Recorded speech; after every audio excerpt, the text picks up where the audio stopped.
Bom dia, meus amigos, tudo bem? Mais uma semana se iniciando e mais uma devocional começando, né? Toda semana a gente tem esse momento juntos, rápido, um momento que a gente pode estar junto, ouvindo a palavra do Senhor, sendo exortado por ela, encorajado por ela.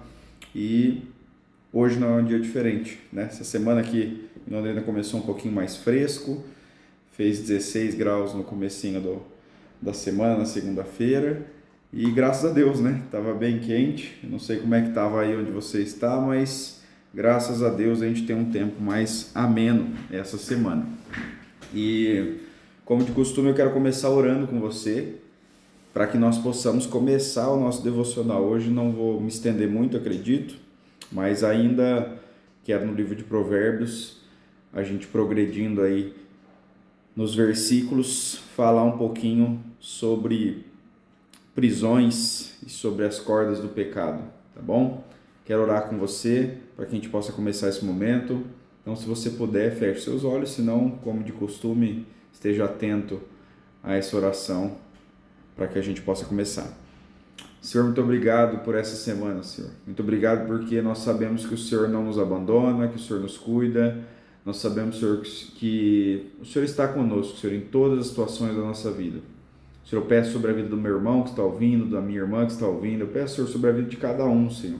De cada pessoa que essa mensagem está chegando, Senhor. Que nós possamos ser e ter, Senhor, nosso coração como terra fértil, Senhor, para essa mensagem.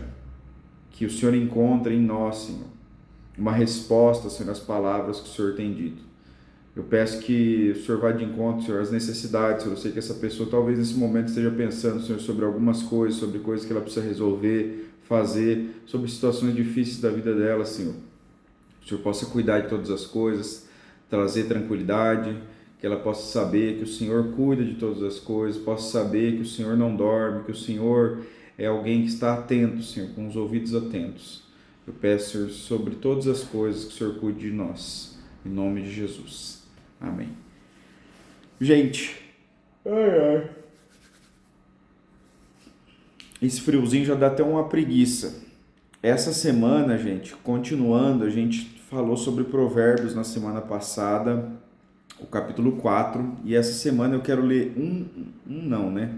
dois versículos somente de Provérbios 5 hoje, tá? Em Provérbios 5, o versículo 21 e 22, fala sobre o caminho dos homens. Eu quero que você acompanhe comigo, se você puder. Eu vou ler na NVI, como de costume. Então, Provérbios 5, 21 e 22 somente. A Bíblia diz assim: o Senhor vê o caminho dos homens e examina os seus passos. Eu vou voltar um pouquinho. Se você lembra, na semana passada a gente estava falando sobre essa questão de caminhos também, né? O versículo que a gente leu sobre essa questão de afastar os nossos lábios da maldade, olhar para frente, manter o olhar no que está diante de nós, afastar os nossos pés da maldade. A gente estava falando sobre sentidos.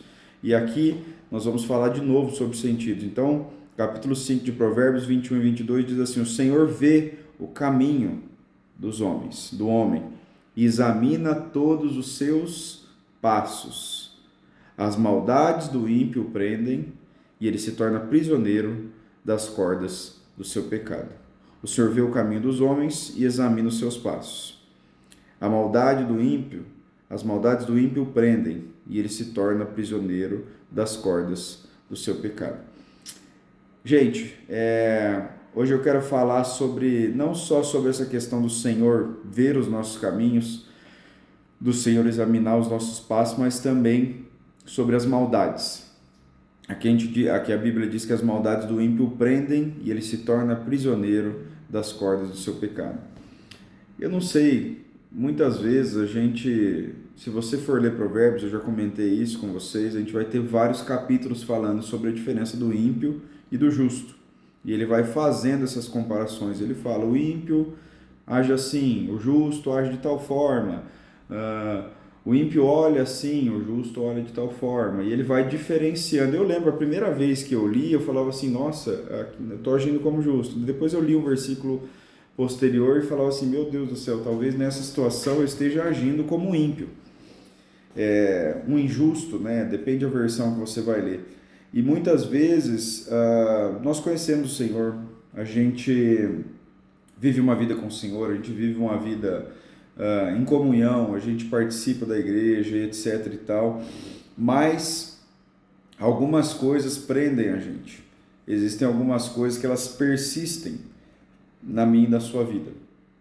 E é sobre isso, assim, a gente fala as maldades do ímpio, a gente pensa em uma pessoa que faz mal somente. Mas diante de um Deus tão bom, diante de um Deus tão justo,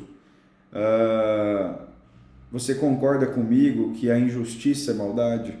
Você concorda que aquilo que não é bom, aquilo que é ruim, é maldade? Então, o pecado é uma maldade? É uma forma de maldade? São as maldades da minha e da sua vida? São as coisas que não são só maldades para os outros, de fazer maldades para os outros, mas também coisas que nos fazem mal.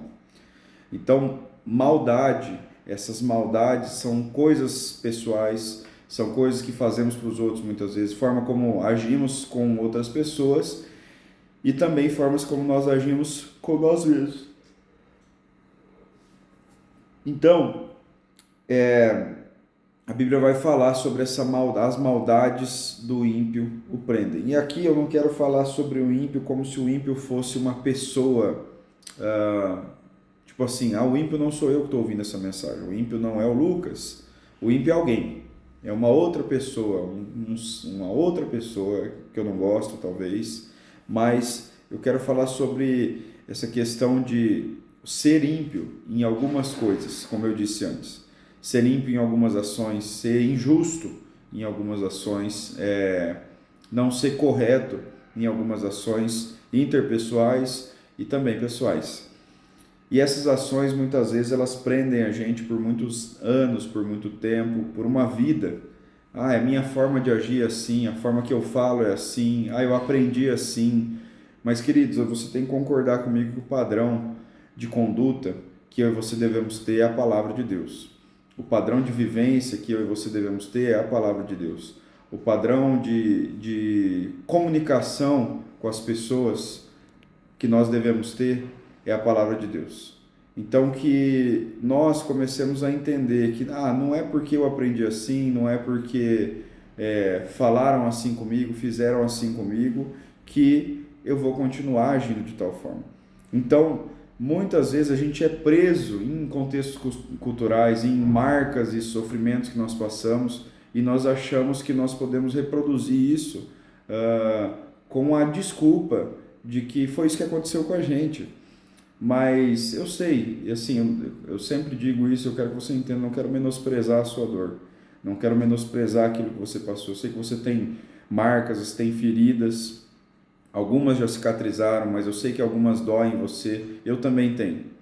Todos nós passamos por situações que se a gente pudesse realmente escolher, se a gente fosse escolher, a gente não gostaria de ter passado.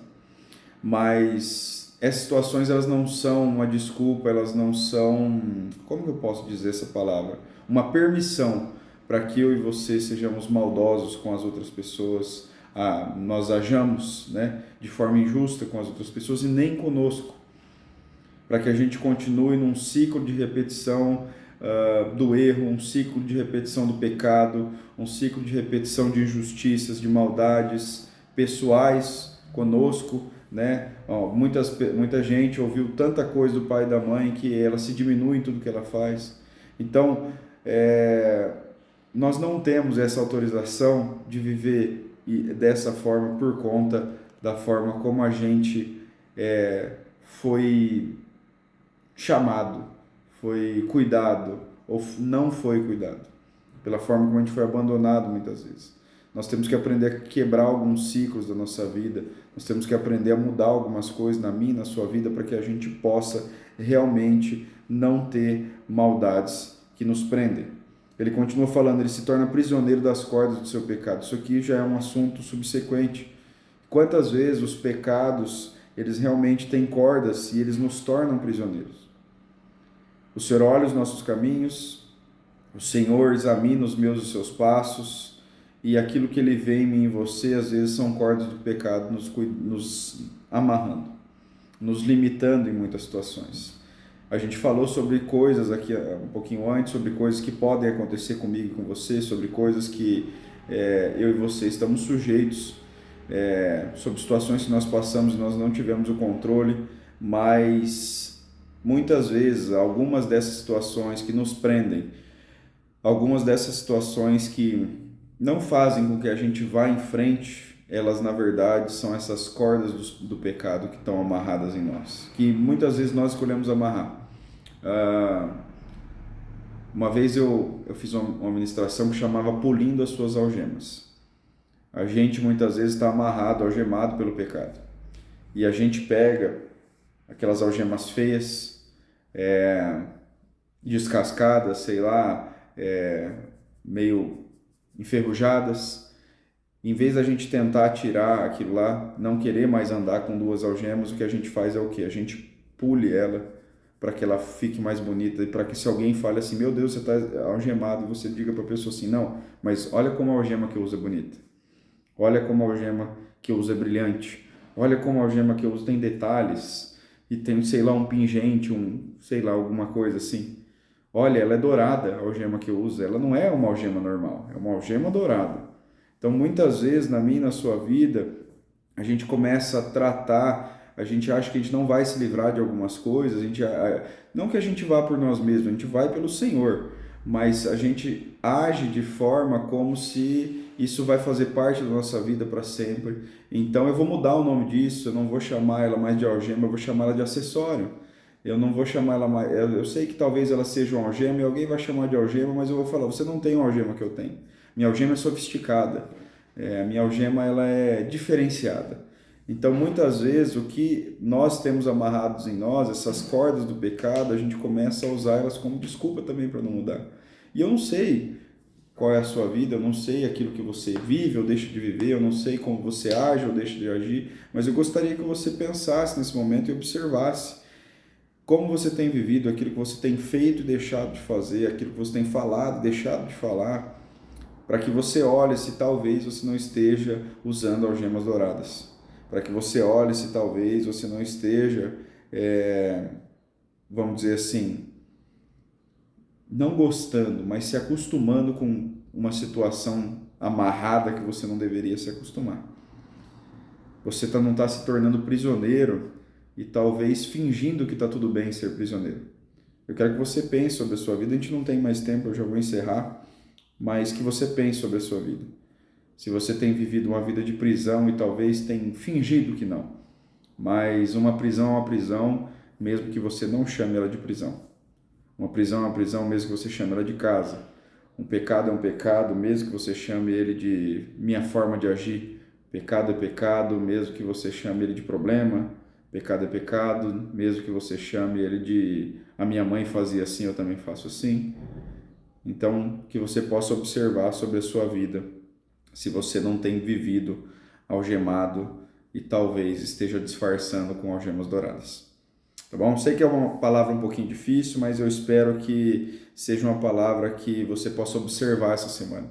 Você possa analisar a sua vida através do Espírito Santo, que ele possa ministrar o seu coração.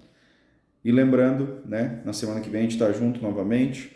Pega essa mensagem, manda para mais alguém, manda como um incentivo, não como, olha aqui, ó, só para você ver que você está fazendo errado. A intenção não é essa, a intenção é que a gente observe mesmo a minha vida, a sua vida, tá bom? Um abraço, que Deus abençoe a sua semana, dá um sorriso, tá? Não fica bravo com essa mensagem, porque eu sei que o Senhor está ministrando no seu coração e às vezes não é confortável, mas pode ter certeza que é o melhor para nós, tá bom? Que Deus te abençoe, que a sua semana seja cheia da presença de Deus, iluminada pelo Senhor e que você possa ver a mão dele em todas as coisas e também que as pessoas possam ver a mão do Senhor na sua vida, naquilo que você faz e na forma como você age. Um abraço e até semana que vem.